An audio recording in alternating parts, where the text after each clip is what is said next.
في الصورة دي اسمها روجينا، طفلة عندها 5 سنين. لقوها جثة ملفوفة في حتة قماش في محافظة الدقهلية، محطوطة جنب المصرف الصحي. لما بعتوا الجثة دي للطب الشرعي عشان يعرفوا دي منين وماتت ازاي، الطب الشرعي بيكشف عن أقذر قضية ممكن تسمع عنها في حياتك. تعالوا بينا نعرف تفاصيل قصتنا، بس ما تنساش دعمنا من اللايك والشير والاشتراك في القناة لو أول مرة. أهلا بيكم في حكايات غادة. سنة 2022 في مدينة أجا في محافظة الدقهلية، الأهالي لقوا جثة طفلة مرمية وملفوفة جنب المصرف الصحي. الأهالي بلغوا الأمن. لما الأمن وصل وشافوا المعاينة المبدئية لجثة الطفلة، كان عندها 4 أو 5 سنين، عليها آثار تعذيب وحرق جامد جدا. فتم إرسال الجثة للطب الشرعي، وتم تفريغ كل كاميرات المراقبة المتوفرة في المنطقة عشان يعرفوا مين اللي عمل كده. كل بلاغات الاختفاء في نفس التوقيت، مفيش منهم بلاغ بيقول اختفاء طفلة عندها 5 سنين. ده كمان مفيش بلاغ بيطابق نفس المواصفات بتاع البنت اللي لقوها. كمان ان جثة البنت اللي لقوها كانت جميلة جدا ولابسة هدومها كاملة.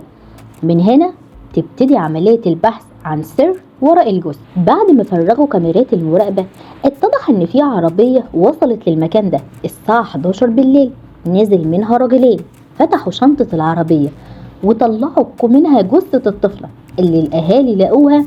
بعد فحص كل بلاغات تغيب الاطفال داخل محافظة الدقهلية في نفس التوقيت، اكتشف رجال الامن ان مفيش اصلا اي بلاغ مطابق مع المواصفات. من هنا بدأ الشكوك ان الطفلة دي اصلا مش من محافظة الدقهلية. ده كمان اللي اكدته كاميرات المراقبة، ان اتضح ان العربية اللي رمت الجثة جنب المصرف الصحي جاية من القاهرة، يعني الجريمة حصلت خارج محافظة الدقهلية. في نفس الوقت تقرير الطب الشرعي أكد ان الطفلة تعرضت للتعذيب القوي جدا. اثر حروق، منها اثار كمان حروق لطفل سجاير وآلات معدنية مسخنة زي المعالق المستخدمة للأكل، تم تسخينها وحرق الطفلة بيها. طبعا واضح ان الطفلة دي تعرضت للتعذيب القوي جدا. لكن تقرير الطب الشرعي أثبت ان الطفلة ماتت بسبب نقص الأكسجين الجامد، يعني الطفلة ظلت في مكان مقفول لفترة طويلة. ان الوفاة كمان ممرش عليها اكتر من 24 ساعة. ده كمان اكتشفوا ان العربية اللي رمت الجثة عربية مسروقة. من هنا يجي السؤال، هل تم سرقة العربية عشان يتم نقل الجثة للمكان ده، ولا الموضوع وراه سر؟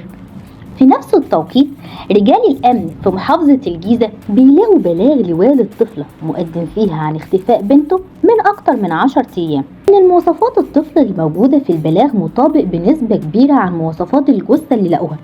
رجال الأمن في محافظة الجيزة طلبوا صورة للطفلة من محافظة الدقهلية، وتم استدعائها وعرضها الصورة على الوالد عشان يتعرف عليها ويقول إن هو بيكون أبوها، وإن الصورة دي صورة بنته واسمها روجينا. هو ووالدتها منفصلين من فترة طويلة. عمل بلاغ لأنه مش عارف يوصلها تماما. لما حاول الأب إن هو يوصل للأم عشان يسأل عن بنته، ما كانش ليها أي أثر. من هنا بدأ الشكوك تروح حول الأم والأب. أكيد حد فيهم هو السبب ورا الجريمة دي. بس بعد تتبع العربية المسروقة اللي رمت جثة روجينا في المنصورة، من ناحية تانية رجال الأمن قبضوا على الرجلين اللي كانوا راكبين العربية. اتضح ان الشخصين دول ضمن عصابة كبيرة في تشكيل سرقة العربيات، خصوصا العربيات اللي بتعمل عبر التطبيق الذكي. بيطلبوا رحلة من الابليكيشن، اول ما العربية توصل لهم بيكونوا مخططين ازاي يسرقوها وازاي يتخلصوا من السائق. لكن ايه اللي هيخلي تشكيل عصابة متخصص في سرقة العربيات يقتل الطفلة روجينا؟ من هنا يجي السؤال. لما رجال الامن ضغطوا على الرجلين اللي اتقبض عليهم، الرجلين اعترفوا ان اللي طلب منهم يعملوا كده هو زعيم العصابة اسمه محمد. اعترفوا عن المكان اللي موجود فيه هو والعصابة. وصل رجال الامن لقوا زعيم العصابة اللي اسمه محمد، ولقوا واحدة معاه اسمها شيماء طلعت ام روجينا، ولقوا واحدة تانية مرات محمد، وست تالتة مرات اخوه واخوه محمد. كلهم عايشين في نفس البيت، وكلهم بيشتغلوا في التشكيل العصابي المتخصص في سرقة العربيات. كمان إن والدة روجينا واحدة من ضمن التشكيل العصابي.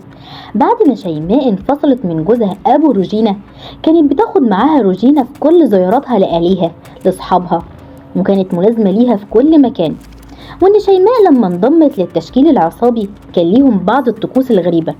لما مرات محمد زعيم العصابة عرضت عليها إنهم بيعملوا حفلة جنس جماعي بيشارك فيها كل أعضاء العصابة في البيت، شيماء عشان جواها شطانة وافقت على ممارسة الجنس الجماعي. الكلام ده كان بيحصل قدام بنتها روجينا، لكن شيماء لاحظت إن روجينا بدأت تقلدها في كلمات وحركات قدام قرايبها وصحابها. بدأت تخاف إن بنتها تفضحها قدامهم. كمان إن الجيران والقرايب بدأوا يشكوا في سلوك شيماء إنها بتعمل حاجة غلط. فراحت لزعيم العصابة محمد وقالت له، هو قال لها إنه هيتصرف.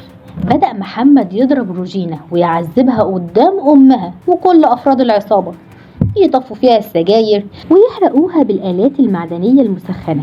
كان التعذيب قوي جدا، كان بيحصل كل يوم قدام أمها. لكن روجينا في العادة طفلة صغيرة مش مستوعبة، كانت برضو بتكرر نفس الكلام أول ما أمها بتعمله، لحد ما وصل في يوم واحدة من حفلات الجنس الجماعي اللي كانوا بيعملوها في البيت. روجينا كانت بتلعب وعاملة دوشة جامدة. قرر محمد إنه يتخلص منها نهائيا، وده كان بموافقة أمها. بعد حرقها وتعذيبها حطوها جوه شنطة العربية وقفلوا عليها لمدة 6 ساعات. بعد ال6 ساعات فتحوا الشنطة لقوها لسه عايشة، لكن كانت في حالة إغياء شديد. قاموا قافلين الشنطة مرة تانية وسابوها لمدة يوم ونص والبنت جوه شنطة العربية، لحد ما فتحوا عليها لقوها ماتت خالص. في اليوم اللي اتقتلت فيه روجينا، أمها شيماء كانت عايشة حياتها عادي وبتمارس الجنس كأن بنتها مش موجودة جوه شنطة العربية. بعد ما اتأكدوا تماما إنها ماتت، محمد أمر الشخصين اللي بيشتغلوا معاه إنهم ياخدوا الطفلة ويرموها في مكان بعيد عشان يشتتوا رجال الأمن وما يعرفوش يقبضوا عليهم. فسافروا لمحافظة الدقهلية، وفي مكان اسمه أجا سابوا الجثة عند المصرف الصحي. كانت الأحداث اللي حصلت دي كانت بموافقة ومباركة الأم. للأسف احنا بنقول عليها أم. طوال فترة محاكمة شيماء كان القاضي بيسألها بشكل متكرر، انت متأكدة انك أمها؟ وتم إصدار الحكم عليها بالإعدام على شيماء ومحمد زعيم العصابة، وبعد الأحكام المشددة لباقي العصابة. ربنا يرحمه برحمته. فعلا صدق المثل اللي بيقول الأم اللي بتربي مش اللي بتخلف. أسيبكم في رعاية الله، مع السلامة.